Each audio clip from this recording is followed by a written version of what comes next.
Hello again, everybody, and welcome to the Mike Francesa podcast, part of the Bet Rivers Network. We join you on this Wednesday evening after the Knicks went up to Boston and found that this wasn't going to be as easy as maybe some people thought. As I tried to tell you after the game the other night, hey, the Celtics weren't going to go hide. They weren't going to lay down. They were going to fight this, and they came out tonight, and let's be honest, they put forth a tremendous performance.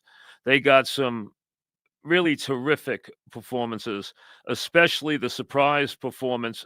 And I thought they would give him a lot more minutes tonight. I've told you throughout the series that Porzingis looks like a mummy. Maybe he's hurt, maybe he's not. You can never figure Porzingis out, but he's absolutely worthless in this series now. We'll get to him in a minute.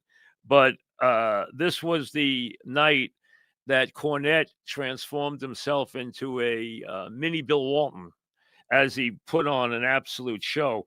5 for 5 from the floor, dunks, tip-ins, 9 rebounds, 7 blocks, okay, as he put forth a absolutely vintage classic 25 minutes and bailed out their problem with Porzingis and gave them a very big lift tonight. But check it off. Brown, probably as good an all-around game as he's ever played. His defense on Brunson, his offense, 26 points, and he could have had another 10 to 20, 10 to 15 if he wanted. 8 rebounds, 12 assists.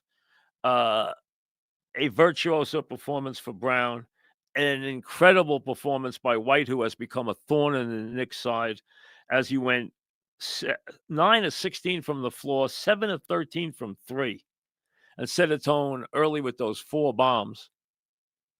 The Celtics were in a little trouble in the first half, and they came out and they responded. And they responded when they went with Cornette and Pritchard. They also got a lift out of Hauser, who gave them a couple of threes. Pritchard tonight wasn't deadly from 3, but you know what? He goes out there and he scores 17 points. Now, this guy's coming off the bench. He gives you 17 points off the bench. You get 17 from him. You get 10 for Cornette. You get 6 from Hauser. All right? You did your job. And they got brilliant performances from Brown and White. And now they come back for a game 6 where they have, obviously, a very big hill to climb. But they are playing with house money. All this is for them is an opportunity to do something special. They've gone out tonight and played a great game. They're going to be draped in glory for the next 48 hours. Cornette's going to be the toast of the town. Okay, Brown, who people have questioned as a second banana, and could he be a lead player? And he's only a scorer, and he's only this, and doesn't shoot well enough, and he does this and that. He's overpaid, blah, blah, blah. Went out there tonight and ran the game. White went out and led with his jump shooting. Brown went out with an all-around game, guarded Brunson, played the facilitator, had 12 assists, had 26 points, made his shots, did everything right, and led the way. Hart, there's 3 Knicks who can walk off the floor tonight with their head held high. Hart, number 1. Robinson, who has been sensational, and McBride. The rest of them, forget it. If your name isn't on that list, forget it. And listen, if you're Brunson, if you're Cat, you cannot let your poor defense, and we all know that they are both defensive liabilities. We understand that. They are offensive players. Brunson is a brilliant offensive player, but he is a terrible defender. We know that. But he can never let his poor defense, his poor defensive positioning, his poor defense take him off the floor. Cat can never let his poor defense take him off the floor. That's cannot happen. You can live with their poor defense. You will compensate for their poor defense. They cannot allow that to take them out of the game as they did this evening. Bridges revved up early and then was gone. OG, who seems to have either, big runs or nothing in these playoffs, had another one of those zeros tonight. What was he? 1 for 12 from the floor. Bridges was a terrible for him, 4 for 14. That is abominable for him. Anobi. So those two were 5 for 26. I mean, that's how you get beat 25 points without Tatum. Now, that team plays well without Tatum. They're 2-0 in the playoffs without Tatum this year.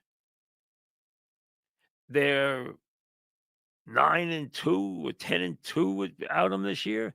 They have players, and they have players that can come in the game and knock down shots. Let me tell you something. Pritchard got off tonight badly. He comes in the game to score. He missed 6 shots in a row. That usually relegates him to the bench. Tonight, it wasn't going to. He came back in, and you know what? He thinks he's going to make the next shot. And then he makes the next one. Then he makes the next one. He winds up 5 for 14 from 3. That's not good, but it's not deadly when it's from 3. He winds up with 17 points. Cornette was the star of the game. Let's be as good as Brown was, and Brown was brilliant. As good as White was, and White was sensational. Cornette was amazing tonight. The energy he brought. He brought everything that Porzingis didn't bring. Porzingis has been basically a mummy. Porzingis had a dunk, and instead of dunking it, he decided to lay it in, and he missed it. I don't think he didn't play because he was sick in the second half. He didn't play because the coach was sick of looking at him. He has been offensive. Now, I would start him in Game 6. I would not start Cornette if I'm Boston. Taking this from the Boston perspective for a second, if I'm Boston, I start Porzingis. I give Porzingis a couple of minute run. Now, remember, I can't allow the Knicks to bury me in the first quarter. Now, the Knicks don't have a habit of burying people in the first quarter, but I'm not going to let the Knicks bury me in Game 6 in their building where everyone's going to be crazy. I'm not going to let myself get buried in the first quarter. But I'm going to give Porzingis, and I'm going to tell him, if I'm the coach before the game, I'm giving you these first 4 minutes. You don't show me anything in these first 4 minutes, you're not playing anymore. I'm going to play Cornette. He wants to play. He's got energy. He plays both ends of the floor. I'm going to play Horford, who is ageless. I'm going to play my 2 guards off the bench. I'm going to play my guys. I'm not playing you a second if you play like you played. I'm going to give you 4 minutes with the first team, and you better show me something. You better knock down a 3. You better dunk a ball. You better block a shot. You better do something. And that's how I'd play it with them. I'd give them the fry because they were already debating that as we left the air at the end of the game tonight. And I believe I would start him. I don't want to put the pressure of starting on Cornette. I want Cornette to come off the bench. Cornette's head is going to be in the clouds. Now, tomorrow when I go to my practice, and even at shoot-around on Friday, I am going to work Cornette over. I am going to be all over every single mistake he makes because I want to get his head out of the clouds. Because he is going to have so many pats on the back for the last 48 hours that you're not going to be able to talk to him. But he wasn't good tonight. He was great tonight. When you see a player come off the bench and shine the way he made great plays tonight. And I've been on Brown a lot in his career. He played a virtuoso, both ends of the floor classic tonight. Nothing short. An absolute classic. Nothing left to be said. So they went up there, and if you were thinking, "Hey, Boston's gonna, be crying in their soup, and they're not gonna show up," well, they showed you they have a little more gumption than that. Hey, they're defending champs. They're the Boston Celtics. They answer to ghosts. They answer things that are, on the wall. They answer to a heritage, and it doesn't always work out, but they aren't gonna mail it in, and they're not gonna mail it in game 6. Knicks are gonna have to earn it, and they're gonna have to play a whole lot better and a whole lot smarter than they did tonight. And Knicks might think, we're cool. We're going back to the Garden." Well, going back to the Garden hasn't been a great place. And up 3-1, you don't want to play game 7 in the series. You don't want any part of playing game 7 in this series.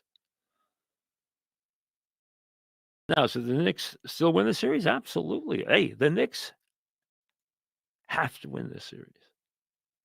After Tatum goes down, they have to win this series, and the pressure's gonna build, and if they're trailing in the second half in game 6, the pressure's really gonna build. Are the Knicks up to that? Yes. Is Brunson up to that? Yes. Is Bridges up to that? Yes. But they're gonna have to be a whole lot smarter and a lot better than they were tonight. They're gonna have to get out and defend and not give away 9,000 open threes like they did this evening. I mean, the Celtics made 22 threes, and they got them from almost everywhere. Porzingis didn't hit a three, he didn't hit a shot. He made one free throw. But White hit 7 threes, and Pritchard hit 5 threes, and Brown hit 3, and Holiday hit 2, and Horford hit 2, and Hauser hit 2, and that's a whole bunch of threes coming from a whole bunch of different places. Now, Hart had a game. When Hart gets 24 points, you know it's a game, and he made 5 threes. Went on that flurry after he got cut. McBride, who hasn't had much scoring in the postseason, had 11 points.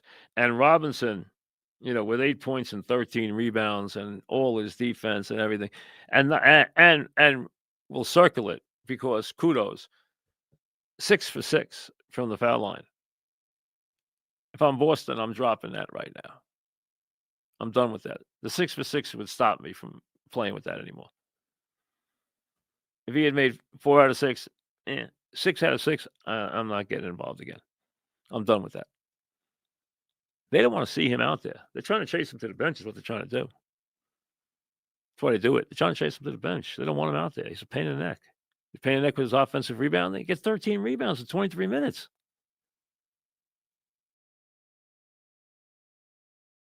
I mean, that's crazy. And he plays defense. And he's just a pain in the neck out there. Well, Cat, let's just say, to be fair, to be polite, I don't care about his cosmetic 19 points. He's not a pain in the neck. So, if you thought tonight was going to be some kind of walk in the park, well, you got your comeuppance. Now it's back to the Garden, and you want to get this done. You don't want to play Game 7. Not in Boston. Not with a bunch of guys who know their way around a championship. Because they have enough threats. It'll be harder for them in their building, in New York. It'll be harder for the role players. I'll put Pritchard aside because I think Pritchard could play in a snowstorm. All right? He's like a little pit bull. I love him. I mean, and nothing is going to bother him. You put him out there, he's going to score. They'll throw him the ball, and he'll take a 30-footer. He won't even blink. He has unlimited range on that shot. And he knocks down a lot of them. You look in this series, he's been in double digits every game but one.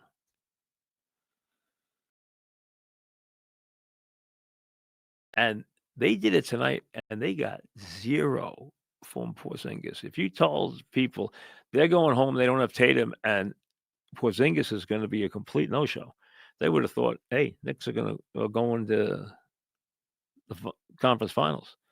Wasn't the case. Not the way White played, not the way Brown played, not the way Cornette played.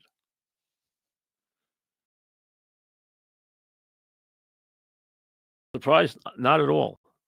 If you listened to me the other night, I told you this was not gonna be easy, and I was not gonna be even a little bit surprised if Boston won tonight. I did not think they'd win as easy as they did tonight. I did not think the game would be over in the middle or the early part of the fourth quarter, but I did think the Celtics would win tonight. I don't think the Celtics will win game 6.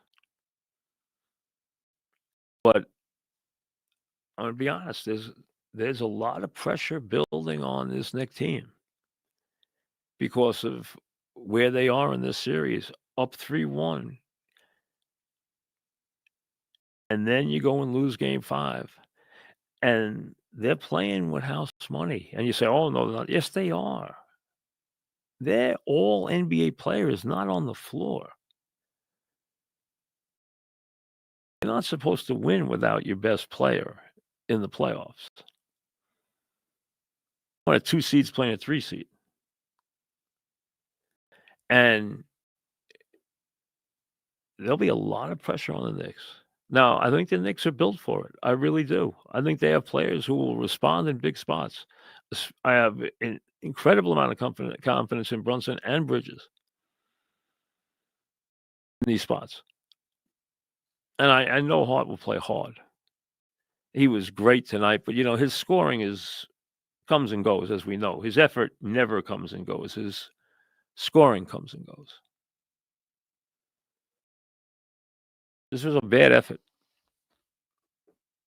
Does this game overly help? No, I don't think the Celtics had to do anything tonight but win.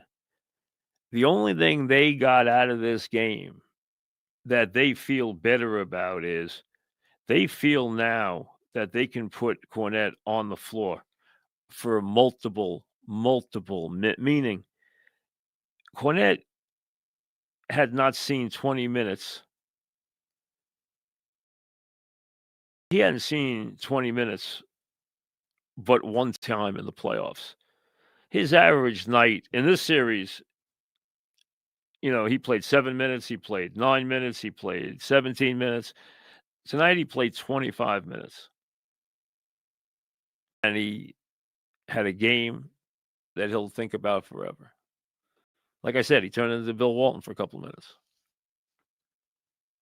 Blocking shots, making shots. I mean, it was just unbelievable. 9 rebounds, altering shots, blocking shots. I mean, just tremendous effort. 25 minutes, 7 blocks, 9 rebounds, 5 for 5 from the floor. Hey, nice if you can get it. Now we get ready for a game 6. Pressure on, pressure on. Must win. Listen, do I think the Knicks could go up and steal a game 7? Yeah. But you don't want to have to go up there and do that. You don't want to have to go up there and pull out a 7th game. When you're up 3-1 and their stars out, you don't want to have to go up then and win that series in the final 2 minutes of game 7. You don't want to do that. You got a game here to play with. You can shake this one off. Game 5, we're ready. We're ready for game 6. Back in our place. All right, answer the bell. They answered the bell in the second half the other night. They answered the bell in a big way. They have to do it again. Take away any thought that the Celtics have of doing something special in game 6. Now, as we've said, we have a lot going on this week. We have the Yankees and the Mets. We obviously have game 6. We'll be on after Game 6. We'll be on after the Yankees Mets. We'll be on after the Yankee Mets Saturday, Sunday. We'll be on it whenever the Knicks are playing. We got the PGA this weekend. I didn't even get to that. I'll get to that here in a minute. I wanted to mention the schedules because they came out tonight. The Jets schedule is a nice schedule. There's good spots in it. There's places where you can win games. There's not a lot of crazy runs in the schedule. Open with Pittsburgh, which I know everyone's thinking about Aaron Rodgers joining the Steelers and playing Game 1, which could very well happen. They play the Bills in Week 2. They play at Tampa in Week 3. They play a Monday nighter in Miami in Week 4. If you're looking for their patch, it's right there. They play the Bills in Week 2 at home. They play at Tampa, which won't be easy in Game 3. They play at Miami on a Monday night in Game 4. Then they play the Cowboys and Denver. Cowboys at home. Yes, the Cowboys are coming to play the Jets. And they play Denver in London. After that, if they're standing, they have Carolina, Cincy in a bye, then the Pats, the Ravens, Atlanta, Miami, Jacksonville, New Orleans, New England, and then the last one at Buffalo. It's not a terrible schedule.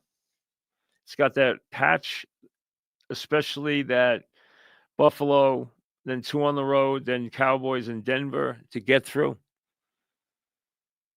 If they can go down to Tampa or go to Miami and win and get a win right in that little block there or upset the Bills, they should be very solid there. That schedule will not hurt them. It's a very, very fair, even favorable schedule, especially second half of the season. I mean, they have a run where they play Atlanta at home, Miami at home, at Jacksonville, at New Orleans, New England. That's 5 weeks where if they're a decent team, they could beat any one of those teams or all those teams. And they close with Buffalo. When you think of the best teams in the league, I don't know how good the Cowboys are going to be yet. We know Denver's going to be a playoff team. They got Buffalo twice. They don't, and they play the Ravens, who are really good. They don't have that many crazy games. Now, we've heard, and you've heard throughout, that the Giants were going to face the toughest schedule in the league this year. Well, let me say this. I know there's optimism, and I understand there's optimism around the Giants. They got what should be a very solid or even outstanding defender on the 3rd pick. I hope the quarterback is someone they can build with. Russell Wilson's here to make them better. They have obviously improved. I love Scatterbo. I hope he becomes a major factor because I just think he's going to be a unique player and a very productive player. So there's reason for some optimism. But this was a very bad football team the last 2 years, a terrible football team last year, even a laughingstock football team at times last year. And they play a schedule that is absolutely brutal. I mean, it is unbelievable. I mean, it's a torture chamber. It's about as hard as I don't know if you could realistically, under the groundworks that we have, I don't know if you could construct a harder schedule. I'm serious. Listen to this. You know, I look at schedules and say that schedule is a +1, +2, a -1, a -2. This schedule is like a -5. It's like murderer's row. Listen to this. They open at Washington, okay, against, without question, a vastly improved Washington team that is improved more and has a quarterback who is already a star. The second game is at Dallas. So the opening 2 weeks, they're in the division against division rivals at Washington, at Dallas.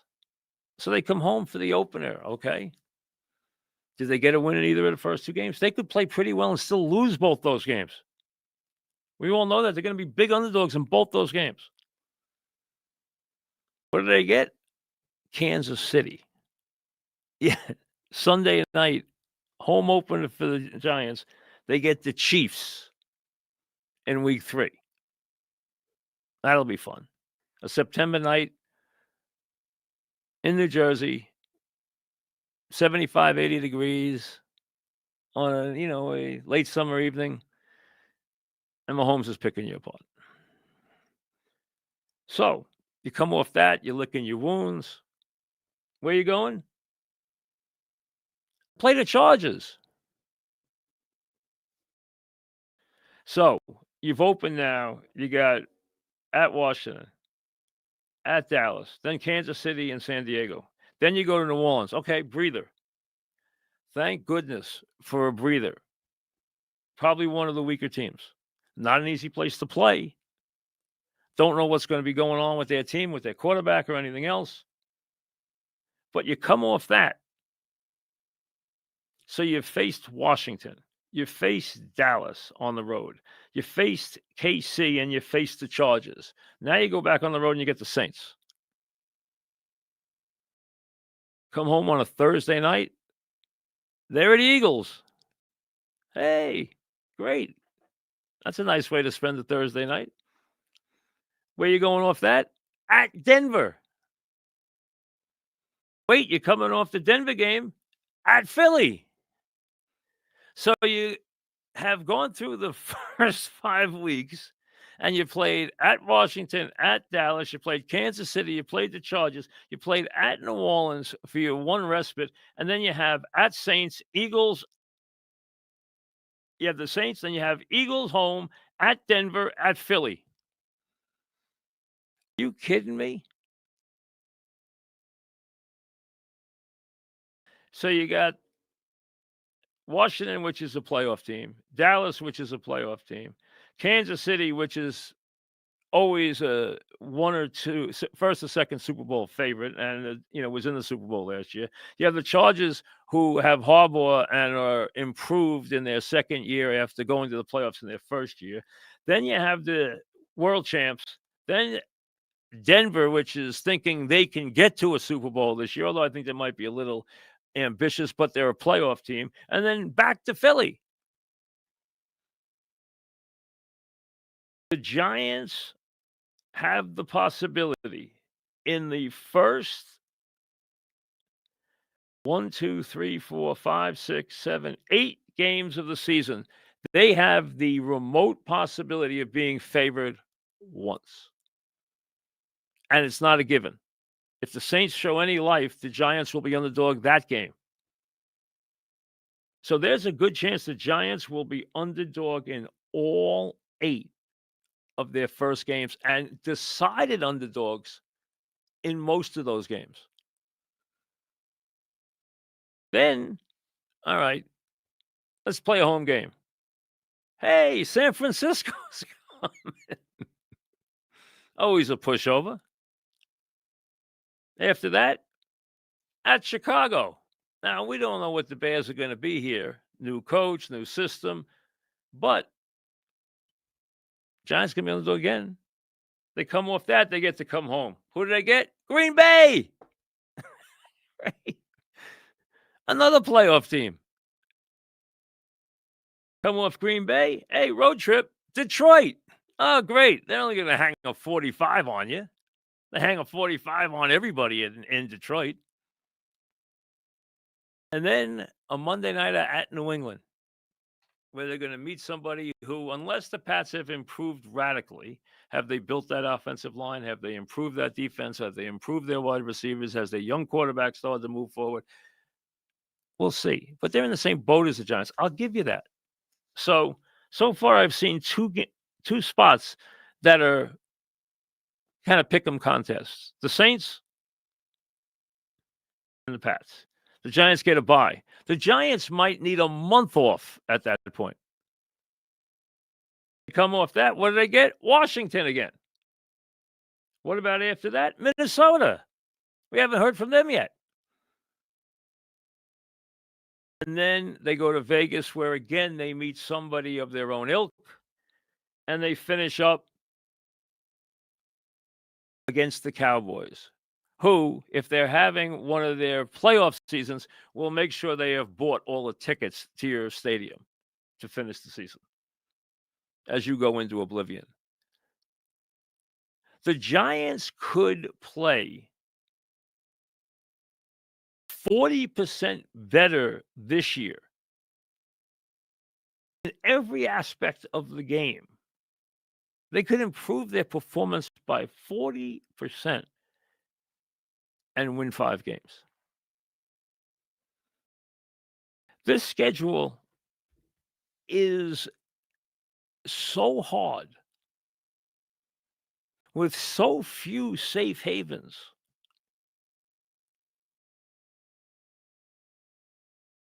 I mean, if you check off, they hardly miss. I mean, they don't play the Bills, they don't play the Ravens, but they play Denver, they play Kansas City, they play the Chargers, they play Detroit, they play Green Bay, they play Minnesota.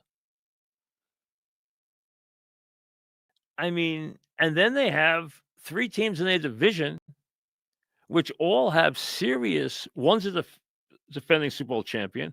One believes a healthy quarterback and a healthy defense will put them back to where they've been in recent years, where they've won 12 games most years, the Cowboys. And then Washington, which believes they're an inch away from being a Super Bowl team.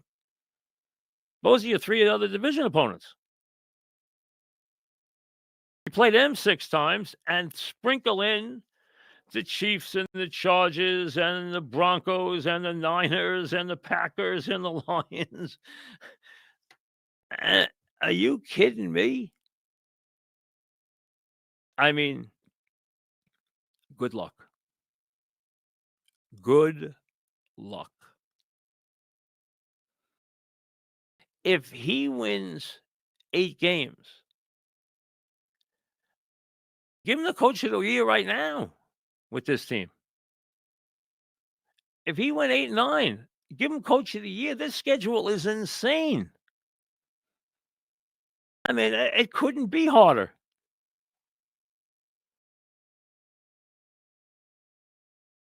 I mean, I'm looking at it saying, are you kidding me? At Washington, at Dallas, Kansas City, and the Chargers the first 4 weeks? Which one of those games are they winning? And then if they beat the Saints, oh, good. Eagles, Denver, at Denver, and then the Eagles again.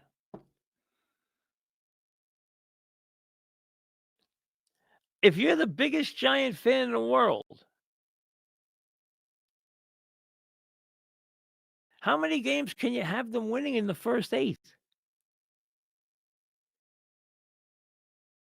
Where they play Kansas City, Philly twice, Denver, San Diego, and Dallas. And then the next 4 are just a really picnic. You got Chicago, you got San Francisco, Chicago, Green Bay, and Detroit. Didn't want to miss a trip to Detroit, where nobody wins.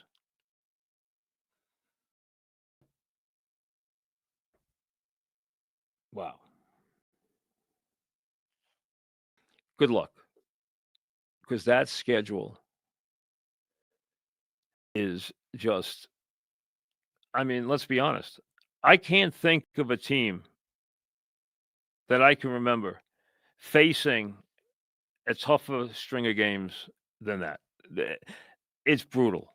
It's absolutely and you're trying to rebuild.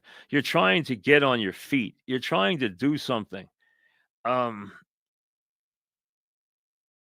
it just it's scary. It's so impressive. It's scary. All right, PGA, Quail Hollow, great course, a course that Rory loves. That makes Rory very, very unusually now in the era of Scotty Scheffler. Rory coming off the Masters at a place that he loves in Quail Hollow, where he has won multiple times. Is the favorite. Everyone's hoping for a Rory Scotty battle. Scotty comes off that Byron Nelson where he was 950 on the par. Rory, these are the Bet Rivers odds to win the championship. Rory is 450, 4.5 to 1. Scotty is 5 to 1. DeChambeau is 8 to 1. Schauffele and Thomas has been playing very well lately, 16 to 1. John Rahm, who I have to admit has not been John Rahm, even though he did play well late at the Masters. He hasn't been John Rahm, is 18 to 1. Ludwig Oberg, very dangerous young player, had a chance to win the Masters.